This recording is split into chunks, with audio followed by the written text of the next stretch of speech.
Hi, folks. Elton Subway Surfer Bowling here, your creative caricature marketing consultant.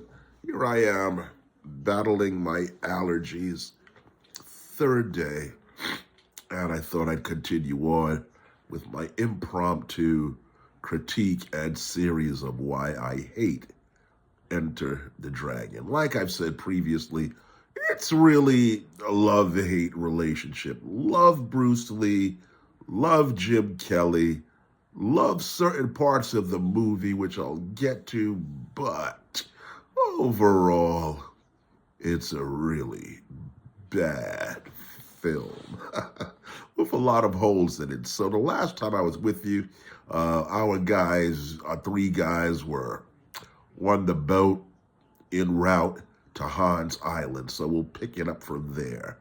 Okay, they finally arrive on the island, okay? And apparently, a practice session of sorts is in progress. No doubt it's meant to impress and also intimidate the arriving guests. What's funny about that is being a karate practitioner, for a number of years. In fact, when I saw Enter the Dragon, I was around I'd say about 17, because it was something like, 73, let's see, 73. Actually, I was 13. So I had been training in the martial arts since 11. So I had a few years, and I was not too far from the beginner stage. And I knew what a beginner should look like. And so I'm looking into the courtyard, and they're doing these reverse punches. And I was looking over the crowd, and I noticed that so many of them were doing it wrong. No focus whatsoever, just going through the motions like, yeah, I don't really know karate, I'm just gonna get my paycheck. Or maybe they had done hundreds, thousands of takes, just to get it looking uniform. Not everybody's form was bad, but so many guys looked like they were just going through the motions. I thought it was hilarious. And I couldn't help but think Lee would said, wow, if I ever fight any of these guys, it's really going to be a piece of cake. So they usher the guys into Han's palace, and subsequently they are treated to this lavish banquet. And it looks like, I don't know, like somebody who's really into Chinese culture in a garish, ostentatious type of way just threw up and put the whole thing together. There are acrobats, little midget acrobats running back and forth doing cartwheels. There are two sumo wrestlers, which is Japanese, by the way, guys, but I'm not going to say anything. They're in the middle of the floor, grabbing each other by the backside. There's this cool band playing. I did like the music. I thought the music was pretty cool. And the camera switches to show our guys enjoying the festivities of the party and the cuisine. First, let's start with Roper. Roper seems like, yeah, he's done this before. He's been to fancy dinners. He knows the lay of the land. So he seems pretty comfortable. He's laughing. He's joking. He's flirting with the girls. He's got a plate of food, and he seems really comfortable. And then we switch to Lee, which appears to be like he's, I don't know, giving Roper, for some reason, the stink eye. Now Lee's Chinese, but he's not having any of the cuisine. I don't know if he's not hungry, if he's fasting, or what. But he's standing there and he's eating grapes. The very... Unknown caller. Now, see, that always happens, but we're going to let that go. Because sometimes these unknown callers are guys who are trying to sell me solar panels or something like that.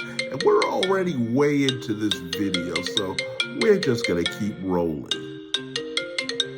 I'll wait till this shuts up for a minute.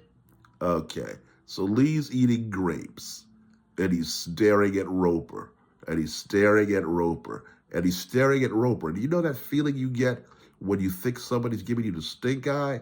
He looks up, and there's Lee. And Lee just kind of shakes his head a little bit, like, yeah, I was looking at you. Come over here. And so he comes over to Lee and says, I hope you haven't spent all that money you won from me. I plan on getting it back. And Lee says, how are you going to do that? And he said, you'll find out after you've lost it. Now, Roper is clearly trying to, give an olive branch, try to keep this thing light and friendly. And Lee just automatically, I'm going to say what my signature phrase is, Lee, the Shaolin monk, who's supposed to be about keeping the peace and keeping it even and being non-confrontational, just starts it right away and starts throwing shade. He looks at Roper and says, you seem very much at home here, Mr. Roper. And the key word, it's an insult, okay? Because he's obviously piqued Roper's card. Because he's been observing. He's been eating grapes and looking at how Roper is handling himself.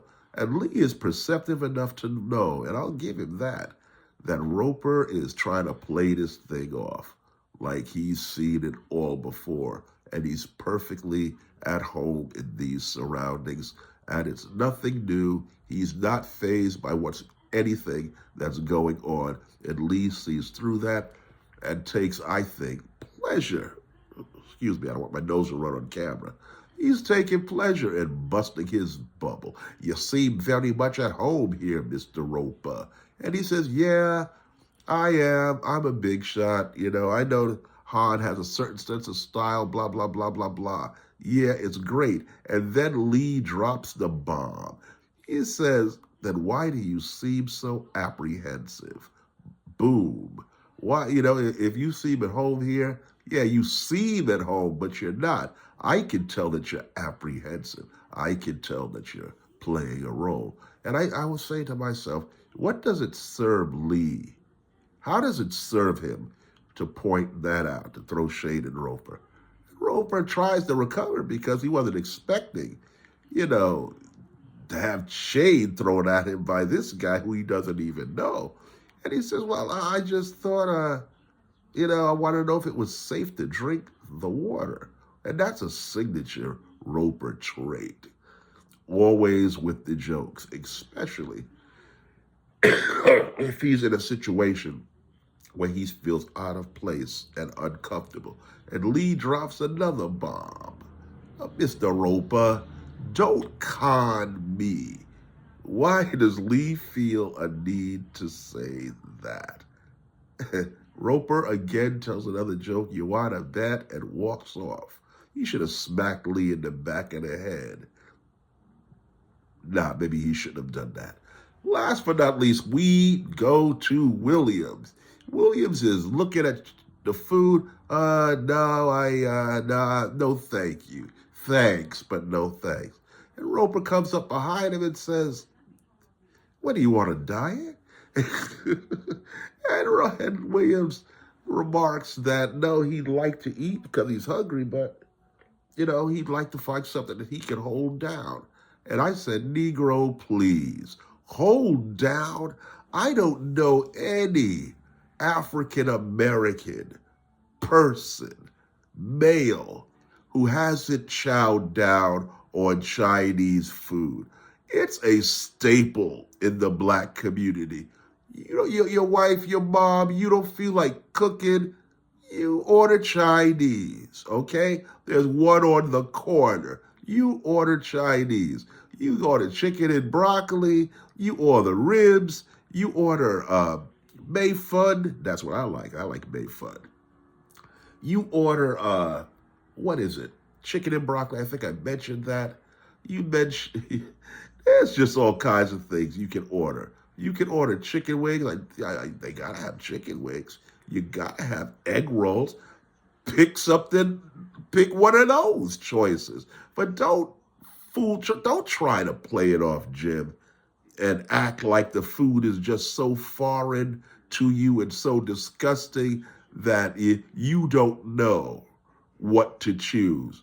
I mean, there was some guy there was some place what's wrong with me? I can't talk hardly. There was some place on the table where they had a whole hog. I mean, the head, the tail, everything. You could have just said, hey, break me off some of those ribs.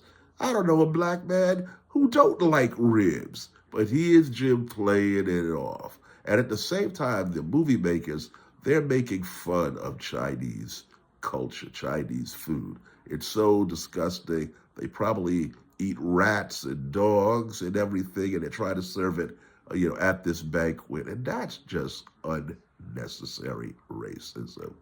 Okay, but here's the fiesta is in stones. Han comes into the banquet hall, and that's when things really get interesting. Okay, I'll talk about that in the next segment. This is I believe we're at part three of Why I Hate Enter the Dragon.